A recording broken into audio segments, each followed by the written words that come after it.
Assalamualaikum warahmatullahi wabarakatuh. Perkenalkan, saya Umi Fadilatul Husna, kelas manajemen A. Di sini saya akan menjelaskan tentang sejarah perekonomian Indonesia.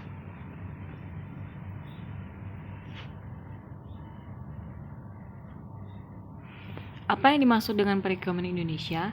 Sistem yang diterapkan di Indonesia adalah sistem ekonomi Pancasila yang mengandung demokrasi ekonomi. Memasuki kepada pemerintahan Orde Lama. Pemerintahan Orde Lama dimulai dari tahun 1950 sampai 1965. Indonesia dilanda gejala politik dalam negeri yang mengakibatkan perekonomian Indonesia sangat buruk. Kegiatan produksi di sektor pertanian dan industri manufaktur berada pada tingkat yang sangat rendah selama periode 1950-an. Struktur ekonomi masih merupakan peninggalan zaman kolonialisasi sehingga masih banyak orientasi di sektor ekspor impor yang didominasi oleh perusahaan asing. Prioritas pembangunan Orde Lama, stabilisasi dan pertumbuhan ekonomi, pembangunan industri, unifikasi dan rekonstruksi. RUP kemudian digunakan pada kabinet selanjutnya dinamakan Rencana Pembangunan Ekonomi yang disebut Rencana Urgensi Perekonomian. Penyebab buruknya perekonomian Indonesia pada Orde Lama. Periode Orde Lama Indonesia pernah mengalami sistem politikasi, demokrasi, dan demokrasi terpimpin. Sistem politik demokrasi saat itu menyebabkan kehancuran politik dan perekonomian Indonesia nasional akibat dari terlalu banyak konflik partai. Begitu juga sistem politik demokrasi terpimpin yang umur kabinetnya hanya 1 tahun saja, yang mana tidak memberikan kesempatan atau waktu bagi pemerintahan yang berkuasa untuk memikirkan masalah sosial dan ekonomi.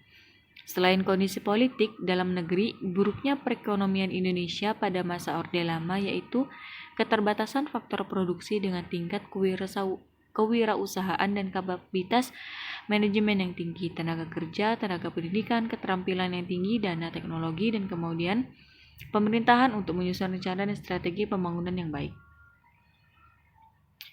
Memasuki kepada pemerintahan Orde Baru. Sejak masa Orde Lama hingga berakhirnya masa Orde Baru, Indonesia telah mengalami dua orientasi kebijakan ekonomi yang berbeda, yaitu dari ekonomi tertutup yang berorientasi sosialis dan rezim pada Soekarno ke ekonomi terbuka yang berorientasi kapitalis pada rezim Soeharto. Pemerintahan Orde Baru. Suatu usaha membangun ekonomi dapat berjalan baik apabila kondisi utama terpenuhi seperti kemauan politik yang kuat, stabilitas ekonomi dan politik, sumber daya manusia yang lebih baik, sistem politik dan ekonomi terbuka yang berorientasi ke barat, kondisi ekonomi dan politik dunia yang lebih baik. Kecacatan kebijakan ekonomi selama masa Orde Baru yaitu biaya ekonomi yang tinggi dan fundamental ekonomi yang rapuh. Terlihat dari buruknya kondisi sektor perbankan nasional dan semakin besarnya ketergantungan Indonesia terhadap modal asing, termasuk pinjaman yang menyebabkan krisis moneter pada pertengahan 1997. Memasuki pemerintahan transisi pada perekonomian Indonesia pada saat itu. Berawal dari nilai tukar mata uang Thailand yang terhadap dolar Amerika yang mengalami goncangan hebat sehingga mempengaruhi terhadap perekonomian Indonesia pada saat itu. 8 Oktober 1997, pemerintah akhirnya meminta bantuan keuangan dari IMF sebesar 3 miliar dolar AS yang diharapkan akan menstabilkan nilai tukar rupiah, namun kenyataannya nilai tukar rupiah terus melemah sampai 15.000 per dolar Amerika Serikat. Peminjaman bantuan keuangan dari IMF yang kedua ditunda akibat pemerintah Indonesia tidak melakukan reformasi sesuai kesepakatan yang dengan MIF. Setelah itu dilakukan lagi perundingan hingga menciptakan kesepakatan baru yang bernama Memorandum Tambahan Kebijaksanaan Ekonomi Keuangan yang berisi program stabilisasi rekonstruksi perbankan, reformasi struktural, penyelesaian ULN swasta, dan bantuan rakyat kecil. Akhirnya Mei 1998 terjadi pergerakan mahasiswa yang mengakibatkan Soeharto mengundurkan diri diganti oleh B.J. Habibie. Pemerintahan baru yang dipimpin olehnya tidak berbeda dengan pemerintahan sebelumnya karena tidak ada perubahan yang nyata ditandai dengan KKN semakin menjadi dan permasalahan rezim Soeharto yang tidak terselesaikan. Memasuki perekonomian Indonesia pada pemerintahan reformasi. Ketidakstabilan politik dan sosial yang semakin urut pada pemerintahan Gus Dur menaikkan tingkat country risk yang ditambah dengan buruknya hubungan antara pemerintah Indonesia dengan MIF, membuat bisnis termasuk investor asing enggan melakukan kegiatan bisnis di Indonesia.